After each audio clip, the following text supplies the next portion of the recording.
తిరుపతి జిల్లా నాయుడుపేటలోని వైఎస్ఆర్సీపీ క్యాంపు కార్యాలయం నందు జగనన్న 2.0 సూపర్ యాప్ క్యూఆర్ కోడ్ను మాజీ ఎమ్మెల్యే కిలివేటి సంజీవయ్య ఆవిష్కరించారు. ఈ సందర్భంగా కిలివేటి సంజీవయ్య మాట్లాడుతూ వైఎస్ఆర్ కాంగ్రెస్ పార్టీ కార్యక్రమాలు మరియు కార్యకర్తల కోసం తీసుకువచ్చిన యాప్ను పార్టీ అధ్యక్షులు మాజీ ముఖ్యమంత్రి వైఎస్ జగన్మోహన్ రెడ్డి ఆదేశాల మేరకు మాజీ మంత్రి ఉమ్మడి నెల్లూరు జిల్లా వైఎస్ఆర్ కాంగ్రెస్ పార్టీ అధ్యక్షులు కాకాని గోవర్ధన్ రెడ్డి సూచనలతో జగనన్న 2.0 సూపర్ యాప్ క్యూఆర్ కోడ్ను ఆవిష్కరించామని తెలిపారు. ఈరోజు జగన్ 2.0 సూపర్ యాప్ని మొన్నటి రోజు మన ప్రీతమ నాయకులు వైఎస్ఆర్ కాంగ్రెస్ పార్టీ అధ్యక్షులు మాజీ ముఖ్యమంత్రి వర్యులు జగన్మోహన్ రెడ్డి గారు మరి ఇనాగ్రేట్ చేయడం జరిగింది. నిన్నటి రోజు అన్ని జిల్లా కేంద్రాల్లో కూడా ఇదే యాప్ని జిల్లా అధ్యక్షులు మరి ఈ యాప్ని ఇన్స్టాల్ చేశారు.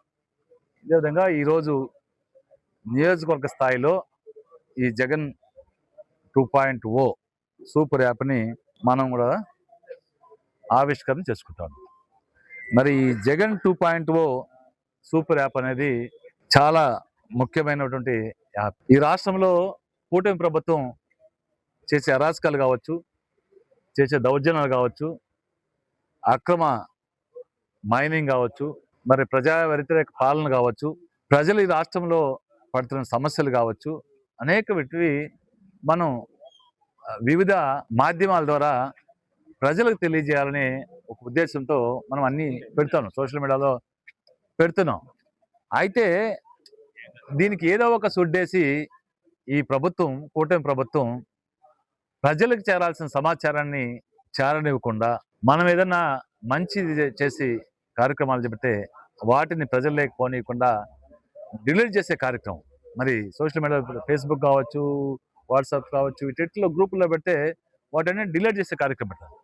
అందుకే వైఎస్ఆర్ కాంగ్రెస్ పార్టీ అధ్యక్షుల వారు మరి మనకు కూడా ఒక యాప్ అనేది ఉంటే ఎవరికి డిలీట్ చేస్తాను కానీ, ఎవరు చేస్తాను కానీ ఆస్కారం లేకుండా, అంటే ఏదైతే సమస్యలు ఉన్నాయో, ఏదైతే ప్రజలకు తెలియాల్సిన సమాచారం ఉందో దాని అన్ని కూడా ఈ యాప్ ద్వారా మనం పంపించుకోవచ్చు.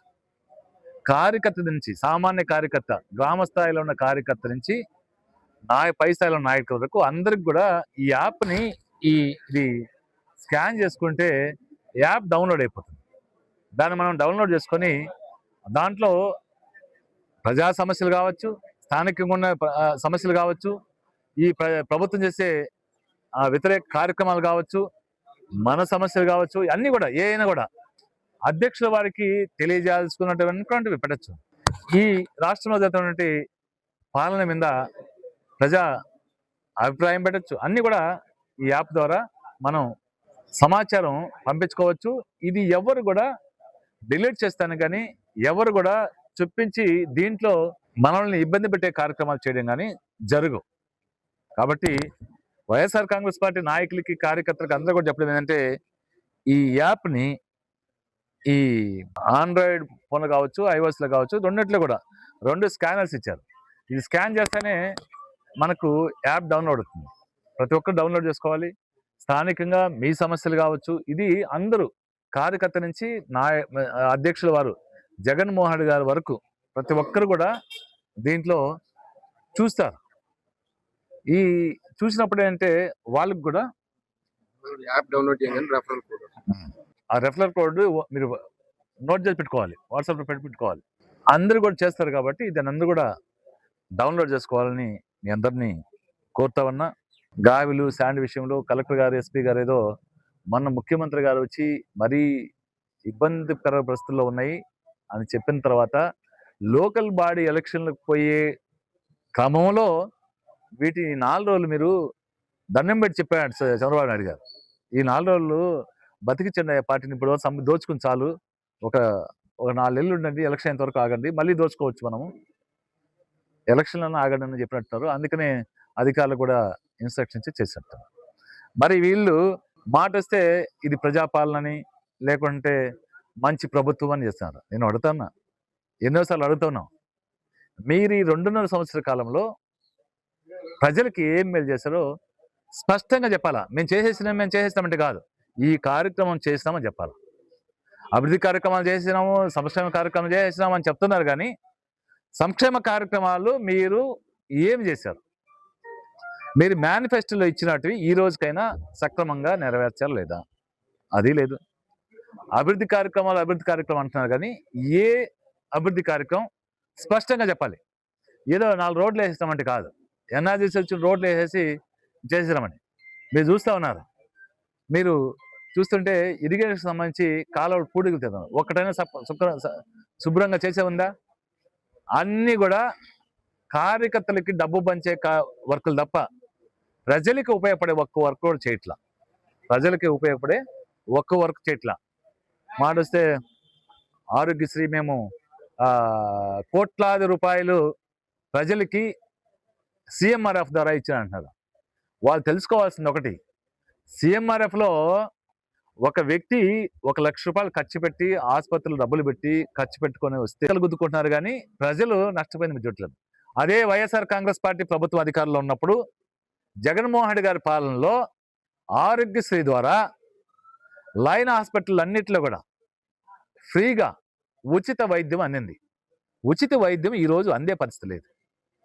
ఉచిత వైద్యం అందే పరిస్థితి లేదు. ఈ హాస్పిటల్కి వెళ్తే మందులు ఇచ్చే దిక్కు లేదు. ఆసుపత్రికి వెళ్తే చీటీ రాసి మందులు బయట కొనుక్కోమంటున్నారు.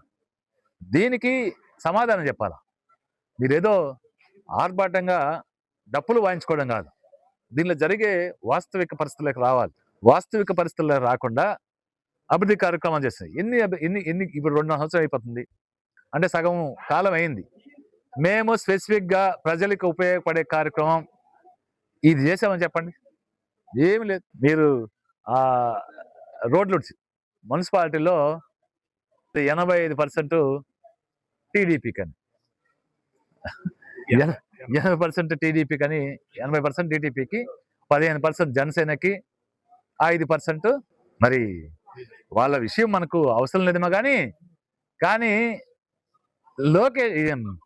పవన్ కళ్యాణ్ గారు ఇక్కడ కళ్ళు తెరుచుకోవాలి.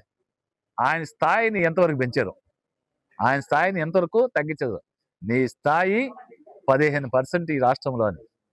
మరి ఇక్కడ లోకల్లో ఉన్న జనసేన నాయకులు కూడా బేరీజు వేసుకోవాలి, ఆత్మ అవలోహన చేసుకోవాలి.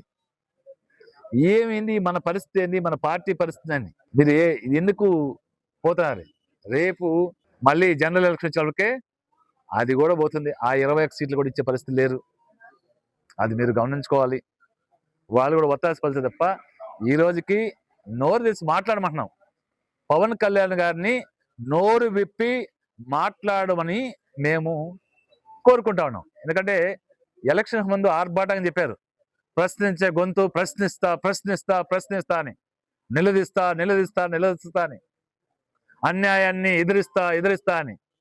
ఈ రాష్ట్రంలో జరిగే అన్యాయాలు కావచ్చు, దోపిడీలు కావచ్చు, ఈ రోజు పవన్ కళ్యాణ్ గారు ఎక్కడున్నారో కూడా తెలియదు. చంద్రబాబు నాయుడు గారు చెప్తే బయట వస్తారు, రూమ్ నుంచి బయట వస్తారు, ఏదో మాట్లాడమన్నది మాట్లాడేసి పోతారు. అది తప్ప ఈ రాష్ట్రంలో జరుగుతున్నటువంటి తన శాఖకు సంబంధించి కూడా జరిగే అవినీతి కావచ్చు, జరిగే అభివృద్ధి కావచ్చు, ఏది కూడా మాట్లాడలేని పరిస్థితులే పవన్ కళ్యాణ్ గారు. ఈ నాయకులు కూడా ఏదో చెప్తున్నారు, మా బాస్ జన సైనికులు అంటున్నారు. జన సైనికులు ఎక్కడున్నారు, ఏం చేస్తున్నారో కూడా తెలియని పరిస్థితి. మరి మేల్కోవాలి వాళ్ళు కూడా పార్టీని పెట్టినప్పుడు. అయితే ఒకట్లేండి, పవన్ కళ్యాణ్ గారు చెప్పారు, మేము ముఖ్యమంత్రి అవనాటికి పార్టీ పెట్టలేదు, చంద్రబాబు నాయుడు గారిని ముఖ్యమంత్రి చేసేదానికి పార్టీ పెట్టాను. మరి అలాంటి సందర్భంలో నాయకుడు ఆ విధంగా ఉన్నప్పుడు లోకల్లో ఉండే లీడర్లు కూడా అదే ఆలోచనతో ఉంటారు. ఎవరినో ఎమ్మెల్యే చేయాలని, ఏ పార్టీనో గెలిపించాలని, ఎవరి పల్లెకినో మోయాలని ఆ ఆలోచన తప్ప మనం ప్రజాసేవ చేయాలి, మనం కూడా ఈ సందర్భంగా తెలియజేస్తాను. Narayana educational institutions Nellore. NEET 2025లో కేవలం నెల్లూరు నారాయణ మెడికల్ అకాడమీ నుండి జాతీయ స్థాయి ఓపెన్ కేటగిరీలో 1000 లోపు 9 ర్యాంకులు సాధించడంతో పాటు 397కు పైగా మెడికల్ సీట్లు సాధించి మరే ఇతర విద్యా సంస్థలు అందించలేని ఉత్తమ ఫలితాలు అందిపుచ్చుకున్నారు.